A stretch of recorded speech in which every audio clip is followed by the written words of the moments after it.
जाने माने रईस हीराचंद और उनकी पत्नी सुजाता की चमचमाती महंगी कार बंगाल की एक पुरानी बस्ती की सुनसान गली में एक बेरौनक से पुराने मकान के बाहर आकर रुकती है। सुजाता, ये तुम मुझे किस जगह लेकर आई हो? ये तो कोई गरीबों की बस्ती लगती है, यहाँ ऐसा क्या है? हीराचंद के कुछ भी समझ में नहीं आ रहा था कि सुजाता उसे ऐसी अजीब सी जगह क्यों लाई है, जिस मकान में दिन में भी अंधेरा दिख रहा था और धुआं उठ रहा था। आप मेरे साथ अंदर चलिए, सब समझ जाएंगे। यहाँ हमारी हर समस्या का समाधान मिलेगा। सुजाता और हीराचंद आशंकित कदमों से उस मकान में दाखिल होते हैं। तभी उन्हें किसी महिला की बाहरी आवाज सुनाई पड़ती है। चले आओ, चले आओ। हीराचंद ने देखा कि उस मकान के अंदर अंधेरा था। अचानक हीराचंद की निगाह एक कमरे की ओर पड़ी, जिसके अंदर हल्की हल्की सी रोशनी आ रही थी और उस कमरे के अंदर से धुआं उठ रहा था। शायद उस कमरे के अंदर आग जल रही थी। है? ये किसकी आवाज है? यहाँ इतना अंधेरा क्यों है और ये धुआं कैसे उठ रहा है? मेरा तो यहाँ दम घुट रहा है। सुजाता और हीराचंद धीरे धीरे कदमों से उस कमरे के अंदर चले गए।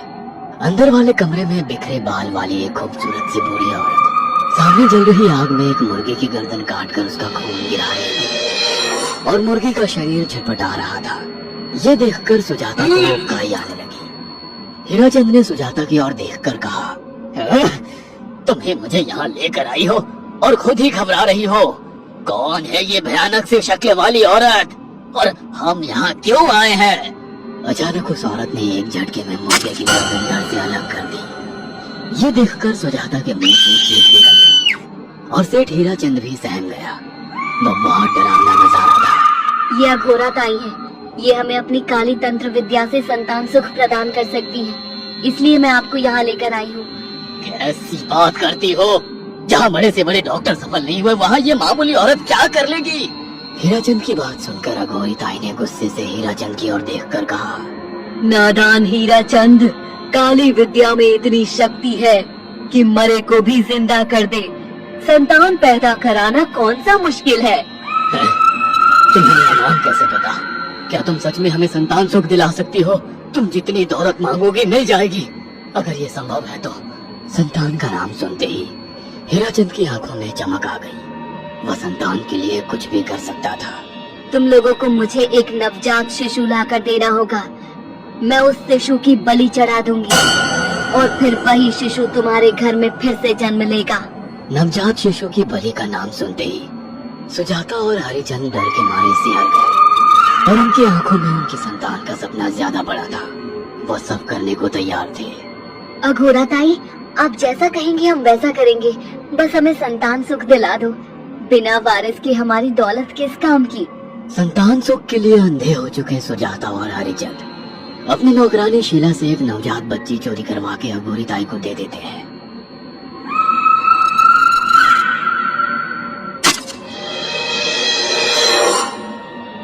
उस शिशु की बलि से सुजाता गर्भवती हो जाती है। देखा आपने, अघोरा की तंत्र शक्ति। मुझे उस पर पूरा भरोसा था।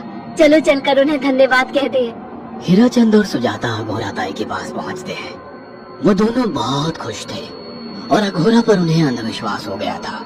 अघोरा ताई, आप महान तंत्रिका हैं।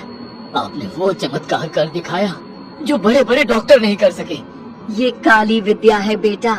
अगर तुम दोनों चाहो तो मैं इस विद्या से तुम दोनों को हमेशा के लिए जवान बना सकती हूँ। क्या सच में ऐसा संभव है? हाँ बिल्कुल, पर इसके लिए तुम्हें जवान लड़के और लड़कियों की बलि चढ़ानी होगी। तुम उन्हें यहाँ तक लाओ, बाकी मैं देख लूंगी। जवान रहने की लालच में अंधे सुजाता और हरिचंद एक अनाथ आश्रमों से हर रोज एक लड़की या लड़के को गोद लेने के बहाने अघोरी के पास बलि चढ़ाने ले जाने लगे।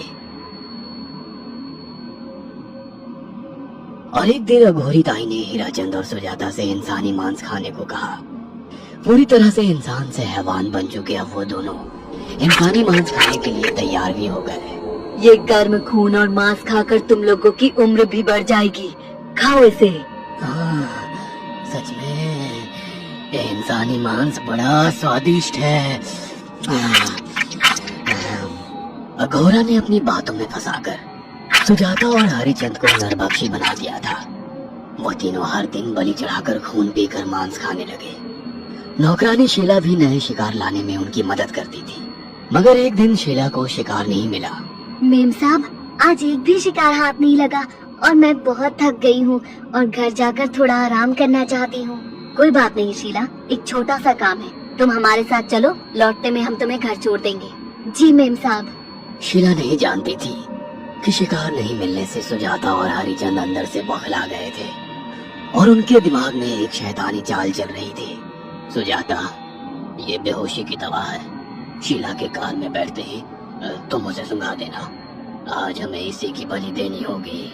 इसने हमारे यहाँ का बहुत खाना खाया, अब हम लोग इसे खाएंगे। वैसे भी ये आगे चल के हमारे लिए खतरा बन सकती थी। कार में बैठते ही सुजाता शीला को बेहोश कर देती है और वो लोग सीधे अघोरी ताई के यहाँ पहुँच जाते हैं, जहाँ अघोरी ताई शीला की बलि चढ़ा देती है और फिर वे मिलकर उसे भोज कर खाते हैं। अघोरी ताई, हमको बलि चढ़ाते हुए पूरा 1 साल हो गया है। तुम्हारा बेटा भी साल भर का हो चुका है। अब और कितनी बलि देनी होगी? बस एक आखिरी क्रिया और बची है, उसके बाद तुम दोनों हमेशा के लिए जवान हो जाओगे। कैसी क्रिया अघोरा ताई? 3 दिन बाद सूर्य ग्रहण है, हमें पास के घने जंगल में एक विशेष क्रिया करनी होगी। उसके बाद तुम लोग कभी बूढ़े नहीं होगे। कितना अच्छा होगा, हम हमेशा जवान रहेंगे और सालों साल तक अपनी दौलत से ऐश करेंगे। हाँ, सच कहा। अघोरा ताई ने हमारे हर सपने पूरे कर दिए।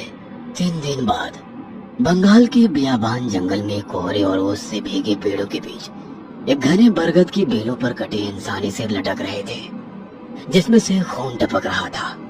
काले जादू का सामान भी रखा था। कितनी भयानक जगह है ये, हर तरफ कटे हुए सर लटक रहे हैं। थोड़ी देर में सब समझ जाओगे, बैठ जाओ और मेरे साथ ये मंत्र दोहराओ। ओ, अघोरा, ये किन लोगों की कटी हुई गर्दनें हैं? आप यहाँ क्या करने वाली हो? हीराचंद की बात सुनकर अघोरा जोर जोर से हंसने लगी और उसने एक शैतानी हंसी हंसते हुए हीराचंद की ओर देखकर कहा, तुम जैसे ही लोगों ने अपनी इच्छाओं को पूरा करने के लिए इन लोगों की बलि चढ़वाई है और फायदा उठाया है। अब तुम दोनों आंखें बंद करके यहाँ बैठ जाओ और मेरे साथ मंत्रों को दोहराते जाओ। अघोरा ने सुजाता और हरिचंद को वशीकरण मंत्र और काले जादू का इस्तेमाल से सम्मोहित कर दिया और देखते ही देखते वो एक भयानक डायन में बदल गई और चीखती हुई बोली, अब मैं तुम दोनों की बलि चढ़ाकर अमर हो जाऊंगी, क्योंकि तुम लोगों ने 100 लोगों की बलि का खून पिया है।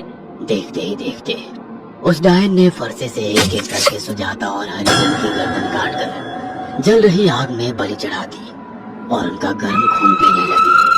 जब तक तुम जैसे मूर्ख और लालची लोग अपने फायदे के लिए दूसरों को मेरे पास लाते रहेंगे, मैं उनका फायदा उठाकर ऐसे ही उनकी बलि चढ़ाती रहूंगी। दरअसल अघोरा एक डायन थी और अपना स्वार्थ पूरा करने के लिए उसने हीराचंद और सुजाता की लालच का फायदा उठाकर उनकी भी बलि चढ़ा दी। बुरे काम का बुरा ही नतीजा मिलता है। अगर आपको हमारी ये कहानी पसंद आई हो तो इसे लाइक और शेयर करना ना भूलें। साथ ही ऐसी और नई कहानियों के अपडेट्स पाने के लिए हमारे चैनल अक्षु टीवी को जरूर